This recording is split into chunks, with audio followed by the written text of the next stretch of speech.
Hii ni simulizi ya kafara ya mapenzi kutoka kwa Samdizo Simulizi. Mtunzi ni Samdizo, karibuni sana. Wapendwa wasikilizaji, tusisahau kusubscribe na kulike na kucomment. Katika sehemu ya 3 tuliishia pale Neema alipokuwa ameanza safari ya kiroho, akijua sasa bila shaka kuwa mume wake Moses alikuwa chini ya nguvu za giza. Baada ya kushuhudia ibada ya kutisha msituni na kupata ushauri kutoka kwa mchungaji, aliamua kupigana kwa njia pekee aliyobakiza imani. Lakini hakujua kuwa uamuzi huo ungeanzisha vita ya moja kwa moja kati yake na mume wake. Usiku ule ambao Neema alipata ile hali ya amani ya ajabu alipokuwa akiomba, ulikuwa mwanzo wa kitu kipya, lakini pia ulikuwa mwisho wa ukimya. Kwa upande mwingine wa nyumba, Moses alikuwa macho. Hakujua kwa nini, lakini alihisi mabadiliko. Nguvu aliyokuwa ameizoea ndani ya nyumba ile hali ya giza iliyotawala ilianza kutikisika kidogo. Haikuwa imeondoka, lakini ilikuwa imeguswa. Na hilo halikumfurahisha. Moses alisimama dirishani akitazama nje gizani. Kuna kitu kinaingilia, alinong'ona. Alifumba macho yake kwa sekunde chache, kana kwamba anajaribu kusikia kitu kisichoonekana. Ndipo alihisi Neema, sala zake. Moses alitabasamu, lakini safari hii tabasamu lake lilikuwa na hasira ndani yake. Hujui unachocheza nacho, alisema kwa sauti ya chini. Siku iliyofuata Moses alianza kubadilika waziwazi. Hakujificha tena. Alimfuatilia Neema kila mahali ndani ya nyumba. Alimwangalia kwa macho ya uchunguzi. Na zaidi ya yote, alianza kumzuia.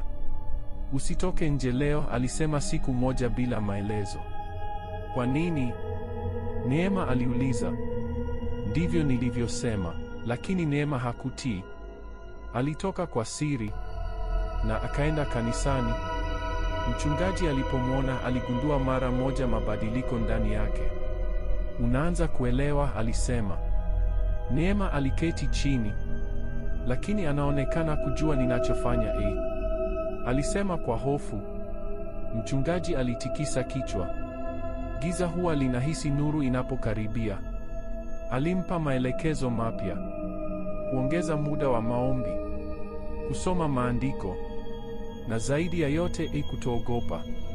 Hofu ndiyo silaha yake kuu, mchungaji alisema. Ukikubali kuogopa, umeshindwa. Maneno hayo yalimpa Neema nguvu mpya. Usiku huo mambo yalibadilika ghafla. Neema alipokuwa amelala, alihisi kitu kikimkalia kifuani. Hakuweza kusogea.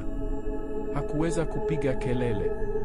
Macho yake yalikuwa wazi na aliona kivuli kizito juu yake. Sauti ya chini ilisikika, acha kabla hujaharibu kila kitu. Neema alijaribu kupinga, lakini mwili wake haukumtii. Ndani ya hofu hiyo alikumbuka maneno ya mchungaji. Akaanza kuomba kimoyomoyo. Polepole kivuli kile kilianza kupungua. Uzito ule ukatoweka. Neema alipumua kwa nguvu. Alijua hii ilikuwa vita halisi. Asubuhi iliyofuata Moses alimkabili moja kwa moja. Hakujificha tena. Unafikiri unaweza kunishinda? Aliuliza kwa sauti kali. Neema alimtazama kwa ujasiri ambao hakuwahi kuwa nao hapo awali. Si mimi, lakini Mungu anaweza, alisema. Moses alicheka kwa sauti ya dharau. Mungu wako yuko wapi wakati familia yako inakufa? Maneno hayo yaliumiza. Lakini Neema hakurudi nyuma.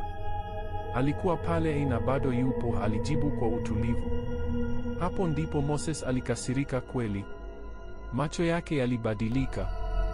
Uso wake ukaonyesha upande wake wa kweli.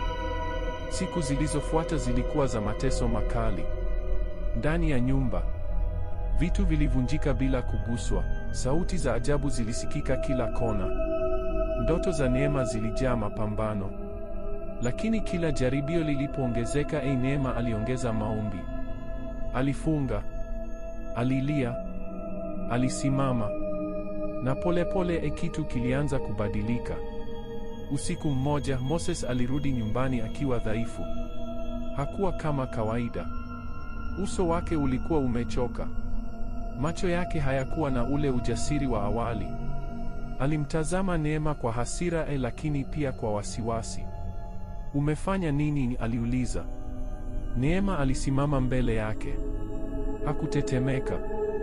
Naomba, alisema. Na kwa mara ya kwanza Moses hakujibu. Siku chache baadaye hali ya Moses ilizidi kuwa mbaya. Alianza kupoteza utulivu. Aliondoka nyumbani kwa hasira. Siku hiyo mvua ilikuwa inanyesha kwa nguvu. Barabara zilikuwa zenye utelezi. Neema alibaki nyumbani. Alipiga magoti. Akaanza kuomba. Kwa nguvu zote. Kwa moyo wote. Kwa imani yote. Ghafla sauti kubwa ilisikika kutoka mbali. Watu walikimbia. Simu ililia. Neema aliipokea kwa mikono inayotetemeka. Habari zilikuwa fupi. Moses amepata ajali mbaya sana. Simu ilianguka mikononi mwake. Alikaa kimya, hakusema, hakulia. Usiku huo Neema alikaa kimya. Alijua nini kilikuwa kimetokea, lakini hakushangaa. Ndani yake kulikuwa na utulivu wa ajabu. Hakukuwa na furaha, lakini pia hakukuwa na hofu tena. Alifumba macho yake. Nimekushinda, si kwa nguvu zangu, bali kwa imani, alinong'ona. Lakini bado kulikuwa na swali moja lililobaki. Je, huu ulikuwa mwisho wa kila kitu au mwanzo wa maisha mapya?